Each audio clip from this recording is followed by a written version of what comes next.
Prefix जो है कुछ मल्टीपल्स और सब मल्टीपल्स होते हैं 10 की पावर में, जो कि हम एसआई यूनिट के साथ इस्तेमाल करते हैं, ताकि अगर एसआई यूनिट की कोई बड़ी वैल्यू है या एसआई यूनिट की कोई छोटी वैल्यू है, तो उसको हम थोड़ी कन्वीनियंस के साथ, थोड़ी आसानी के साथ जो है उसको हम एक्सप्रेस कर सकें।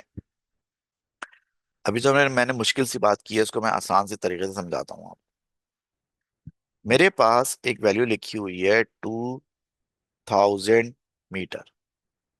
क्या लिखी हुई है? 2000 मीटर। अब मैथमेटिक्स में एक चीज होती है जिसे हम कहते हैं स्टैंडर्ड फॉर्म। स्टैंडर्ड फॉर्म के साथ साथ उसको हम साइंटिफिक नोटेशन भी कहते हैं।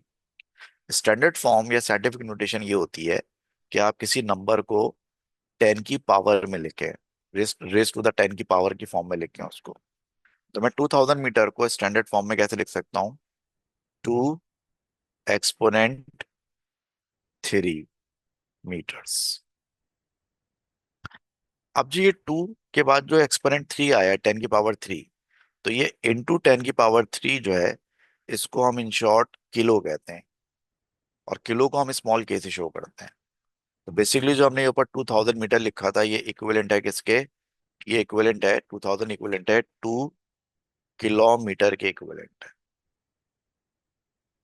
इसी तरह अगर हमारे पास एक वैल्यू है और वो वैल्यू है 0.003 सेकेंड्स, हमारे पास एक वैल्यू है 0.003 सेकेंड्स, इसको अगर हम स्टैंडर्ड नोटेशन में लिखते हैं तो ये बनेगा 3 एक्सपोनेंट -3 सेकेंड्स। और जो 3 एक्सपोनेंट -3 सेकेंड्स बनेगा, इसमें जो ये इंटू 10 पावर -3 है, इसको हम कहते हैं मिली। और मिली की सिंबल होती है स्मॉल एल। तो इसको हम क्या लिखेंगे? इसको हम लिखेंगे 3 मिली सेकेंड्स। या अगर फर्ज करें हमारे पास एक वैल्यू है, और लेट सपोज वो वैल्यू है 9,000 थाउजेंड वॉट्स। एक पावर की वैल्यू है 9,000 इसको अगर हम स्टैंडर्ड नोटेशन में लिखते हैं, तो ये बन जाएगा 9 एक्सपोनेंट 6 वॉट्स। और ये जो एक्सपोनेंट 6 होता है, इस एक्सपोनेंट 6 को हम क्या कहते हैं? इस एक्सपोनेंट 6 को हम मेगा कहते हैं। तो ये क्या बन जाएगा? ये बन जाएगा 9 मेगा वॉट। यानी कि हमने ऊपर 2000 मीटर की जगह 2 किलोमीटर लिख दिया, 0.003 सेकेंड की जगह 3 मिली सेकेंड लिख दिया, और 9,000 वॉट की जगह 9 मेगावाट लिख दिया। तो जो मैंने टर्मिनोलॉजी इस्तेमाल की है, किलो, मिली या मेगा, ये सब 10 की पावर्स हैं। और इन 10 की पावर्स के जो ये मल्टीप्लाइंग फैक्टर्स हैं, इनको हम प्रीफिक्स कहते हैं। हमारे सिलेबस में 10 जो है वो प्रीफिक्सेस हैं। ये आपने ओ लेवल्स में भी याद की होंगी, यहाँ भी आपको याद करनी है। ये जो 10 प्रीफिक्सेस हैं, इनमें सबसे पहली प्रीफिक्स है टेरा, फिर है गीगा, फिर है मेगा, फिर है किलो, फिर है डेसी, फिर है सेंटी, फिर है मिली, फिर है माइक्रो, फिर है नैनो, और फिर पीको। इसमें से जो टेरा है, उसका मतलब होता है multiplying factor of 10 raise to the power 12। Giga का मतलब होता है 10 raise to the power 9। Mega का मतलब होता है 10 raise to the power 6। Kilo का मतलब होता है 10 raise to the power 3। Deci का मतलब होता है 10 raise to the power -1। Centi का मतलब होता है 10 raise to the power -2। Milli का मतलब होता है 10 रेज़ टू दी पावर -3। और माइक्रो का मतलब होता है 10 raise to the power -6। Nano का मतलब होता है 10 रेज़ टू दी पावर -9। और पीको का मतलब होता है 10 रेज़ टू दी पावर -12। इन सब की सिंबल भी होती है। जो सिंबल है उसमें आपको चेंज नहीं कर सकते। मिसाल के तौर पे टेरा की सिंबल कैपिटल टी है, तो उसको आप स्मॉल टी नहीं कर सकते, ये कैपिटल टी ही रहेगा। गीगा की सिंबल कैपिटल जी है, तो ये कैपिटल जी होगा, इसको स्मॉल जी नहीं कर सकते। मेगा की सिंबल कैपिटल एम है। किलो की सिंबल स्मॉल के है, इसको आप कैपिटल के नहीं कर सकते। डेसी की सिंबल स्मॉल डी है, इसको आप कैपिटल डी नहीं कर सकते। सेंटी की सिंबल स्मॉल सी है, इसको आप कैपिटल सी नहीं कर सकते। मिली की सिंबल स्मॉल एम है, ये स्मॉल एम ही रहेगी। माइक्रो की जो सिंबल है, ये ग्रीक लेटर है। ये ग्रीक लेटर है, इसको इस तरह बनाते हैं, यू को हम थोड़ी सी यू की टांगे खींच देते हैं, और ये जो ग्रीक लेटर होती है इसका प्रोनाउंसिएशन होता है म्यू। इस ग्रीक लेटर का प्रोनाउंसिएशन होता है म्यू। तो म्यू यहाँ पर इस्तेमाल होता है as the symbol of micro. Micro means 10⁻⁻⁶।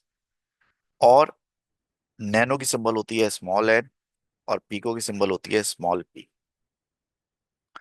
ये सारी जो 10 की पावर्स हैं, इनके प्रीफिक्सेस के नाम, इनके सिंबल्स और इनकी 10 की पावर आपको याद करनी होगी। इसमें एक और ख़ास बात है कि जो 10 की पॉजिटिव पावर्स हैं, यानी कि 10⁻12, 10⁻9, 10⁻6 और 10⁻3, तो जो 10 की पॉजिटिव पावर्स हैं यानी कि ग्रेटर देन 1 जो नंबर्स हैं, इनको हम कहते हैं मल्टीपल्स। इनको हम क्या कहते हैं? मल्टीपल्स। और जो ये 10 की नेगेटिव में पावर है यानी कि लेस देन 1 जो नंबर्स हैं, तो 10 की जो नेगेटिव पावर्स हैं इनको हम क्या कहते हैं? इनको हम कहते हैं सब मल्टीपल्स। और ये मल्टीपल्स और सब मल्टीपल्स जो है ये कलेक्टिवली क्या कहलाते हैं? ये कलेक्टिवली जो है प्रीफिक्सेस कहलाते हैं। ये कलेक्टिवली प्रीफिक्स कहलाते हैं, प्रीफिक्सेस। ठीक है। तो ये टोटल 10 प्रीफिक्सेस हैं जो कि हमारे सिलेबस में है, टेरा से लेकर पीको तक। इनकी 10 की पावर जो है 10⁻12 से लेकर 10⁻−12 तक है। और इनकी 10 की पावर, इनके सिंबल्स और इनके नाम, ये तीनों चीजें आपको याद करनी।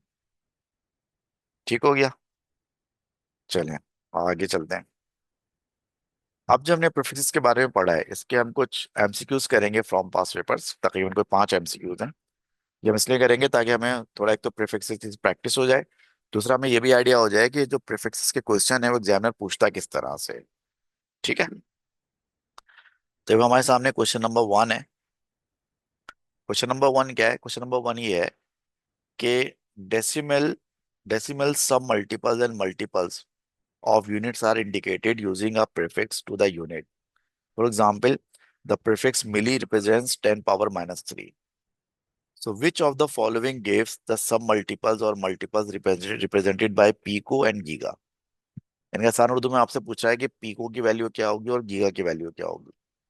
तभी हमने पढ़ा है कि पीको की वैल्यू होती है 10⁻−12 और गीगा की वैल्यू होती है 10⁻+9। तो pico is 10⁻−12 and giga is 10⁻+9। तो आंसर क्या हो जाएगा? सी।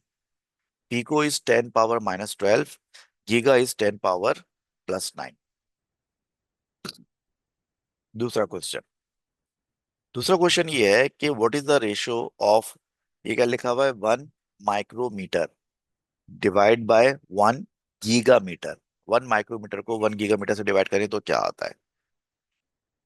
1 माइक्रोमीटर डिवाइड बाय 1 गीगामीटर।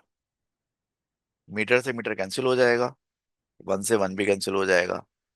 अब माइक्रो का मतलब क्या होता है? 10⁻−6। गीगा का मतलब क्या होता है? गीगा मतलब होता है 10⁻+9। ठीक हो गया। अब 10⁻+9 जो है वो डिनोमिनेटर में है, तो जब 10⁻+9 ऊपर न्यूमरेटर में जाएगी तो ये हो जाएगी 10⁻−9। और 10⁻−6 पे तो मल्टीप्लाई करेंगे 10⁻−9 से, तो दोनों पावर्स ऐड हो जाएंगी, और दोनों पावर्स ऐड होकर हो जाएंगी -15। तो हमारा आंसर हो जाएगा 10⁻−15। हमारा आंसर हो जाएगा 10⁻−15। ये बात समझ में आई सब लोगों के? जी सर। Yes sir. ठीक है। अब चलते हैं नेक्स्ट क्वेश्चन पे। नेक्स्ट क्वेश्चन में कह रहा है कि an analog ammeter with a range of 0 to 250 milliampere is connected into an electrical circuit. The diagram shows an ammeter's display. What is the reading on the ammeter? ये display एक ammeter का है। इसमें आपको नजर आ रहा है कि ये लाइन 0 है, ये लाइन 10 है, मिड वाली 5 है। तो ये इसका मतलब 1 होगा, इसका मतलब 2 होगा, इसका मतलब 3 होगा, इसका मतलब 4 होगा। और ये 0 से लेकर 1 तक के बीच में 5 डिविजन हैं, तो एक का मतलब क्या होगा? 0.2, 0.4 वगैरह वगैरह। मसला ये है कि ये कह रहा है कि ये एमीटर हमने इस तरह से कैलिब्रेट किया है कि ये आपको 0 से 250 मिली एम्पियर तक का करंट दिखाता है। इसका मतलब ये हुआ कि जो जीरो दिया हुआ है, ये जीरो बेसिकली 0 एम्पियर है, मिली एम्पियर। और जो 10 दिया हुआ है, बेसिकली 10 इक्विवेलेंट है 250 मिली एम्पेयर के इक्विवेलेंट है, क्योंकि इस मीटर की रेंज जो है वो 0 से लेकर 250 मिली एम्पेयर है। तो जो मैक्सिमम यहाँ पर नंबर होगा मीटर पे वो 250 मिली एम्पेयर को शो करेगा। अब अगर ये 250 मिली एम्पेयर को शो करेगा 10, तो वन किसको शो करेगा? वन शो करेगा 25 मिली एम्पेयर को। और फाइव किसको शो करेगा? फाइव शो करेगा 125 मिली एम्पेयर को। अब निडिल जहां पर है उसका हमें हिसाब लगाना है। अगर वन का मतलब 25 मिली एम्पेयर है, तो ये एक डिवीजन का मतलब क्या होगा? ये एक डिवीजन जो है ये वन का 1/5 है, 0.2 है। तो ये एक डिवीजन जो है शो करेगी 5 मिली एम्पेयर को। अब देखें ये 125 है, तो ये कितना होगा? ये 150 मिली एम्पेयर होगा। ये कितना होगा? ये 175 मिली एम्पेयर होगा। अब 175 के बाद जो ये एक डिवीजन है ये होगी 180। अगली जो है वो क्या होगी? 185। और जहां पे हमारा स्केल है ये डिवीजन क्या होगी? 190, क्योंकि एक स्मॉलेस्ट डिवीजन यहाँ पर 5 मिली एम्पेयर के बराबर है। तो जो करंट इस वक्त शो हो रहा है मीटर में वो 190 एम्पेयर शो हो रहा है। तो हमारा आंसर जो है वो क्या हो जाएगा? हमारा आंसर डी हो जाएगा। आंसर हमारा डी हो जाएगा, 190 मिली एम्पेयर। तो इसका आंसर जो है 190 मिली एम्पेयर हो गया। ठीक है, चलिए नेक्स्ट क्वेश्चन पे चलते हैं। Question number 4। Which line of the table gives values that are equal to a time of 1 ps? 1 ps का मतलब है 1 picosecond and a distance of 1 gm, यानी कि 1 गीगामीटर। तो इसमें ऑप्शंस में पीको सेकंड कहाँ लिखा है और गीगामीटर कहाँ लिखा है? देखें, पीको का मतलब होता है 10 पावर -12। सेकंड का मतलब होता है एस, तो होना चाहिए 10 पावर -12 सेकेंड्स।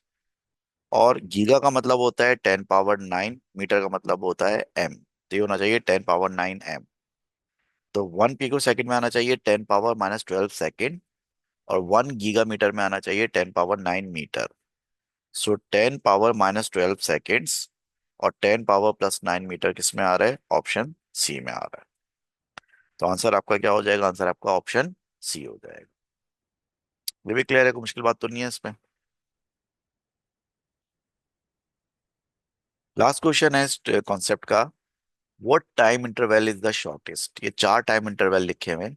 इन चारों टाइम इंटरवल्स में से कौन सा टाइम इंटरवल सबसे शॉर्ट है? शॉर्टेस्ट कौन सा है? 0.05 milliseconds, 50 nanoseconds, 5,000 picosecond and 0.5 microsecond. देखें, अगर मैं आपसे कहूं कि एक लेंथ है 2 मीटर्स और एक लेंथ है 2.8 यार्ड्स और एक लेंथ है 5 फीट और एक लेंथ है 79 इंचेस, तो इन चारों लेंथ में से सबसे बड़ी लेंथ कौन सी है? आई होप कि मैंने जो आपसे सवाल किया उससे आपके दिमाग की जो है वो लस्सी बन गई होगी। मैं कह रहा हूँ 2 मीटर, 2.9 यार्ड्स, 5 फीट, 79 इंचेस। अब इन चारों में से कौन सी लेंथ सबसे ज्यादा है? इसको कंपेयर करने का सबसे आसान तरीका क्या है? इन चारों लेंस को कंपेयर करने का सबसे आसान तरीका यह है कि आप चारों यूनिट्स को किसी एक यूनिट में कन्वर्ट कर दें। चारों को आप मीटर में कन्वर्ट कर दें, चारों को आप इंच में कन्वर्ट कर दें, चारों को फीट में कन्वर्ट कर दें, या चारों को आप यार्ड में कन्वर्ट कर दें, फिर आप कंपेयर कर सकते हैं which is the longest and which is the shortest.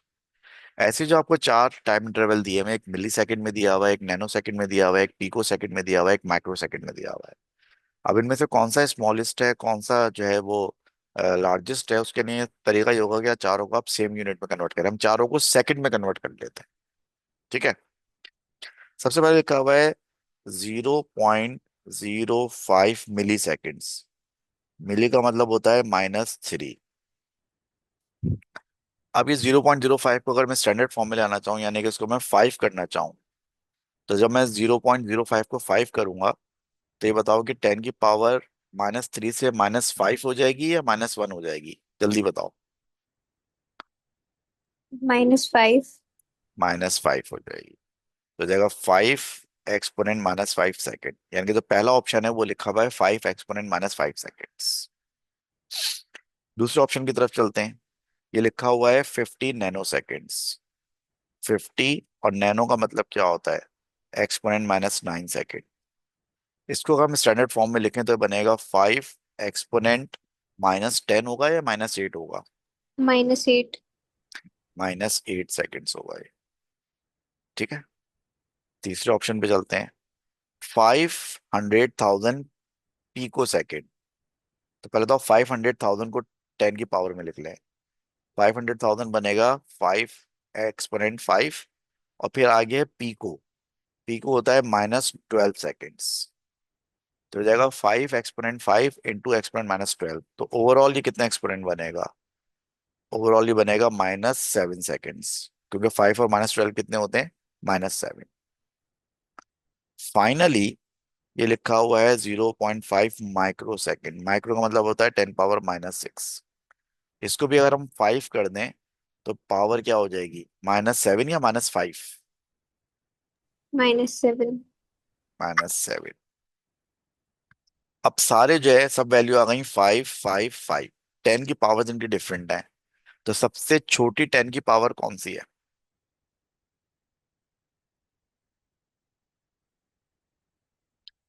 चारों ऑप्शंस में 10 की सबसे छोटी पावर सर -8। -8। तो इसका मतलब है कि जो 5 एक्सपोनेंट -8 है वो आपकी स्मॉलेस्ट वैल्यू है। तो जो शॉर्टेस्ट इंटरवल ऑफ टाइम आपको बताना था वो कौन सा होगा? वो 50 नैनो सेकेंड्स होगा, बिकॉज इट इज 5 एक्सपोनेंट -8। बाकी सारे ऑप्शन या तो -7 थे या -5 थे, और -7 और -5 दोनों जो है -8 से बड़े होते हैं। तो जो शॉर्टेस्ट इंटरवल ऑफ टाइम होगा वो 5 एक्सपोनेंट -8 यानी कि 50 नैनो सेकेंड्स हो जाए।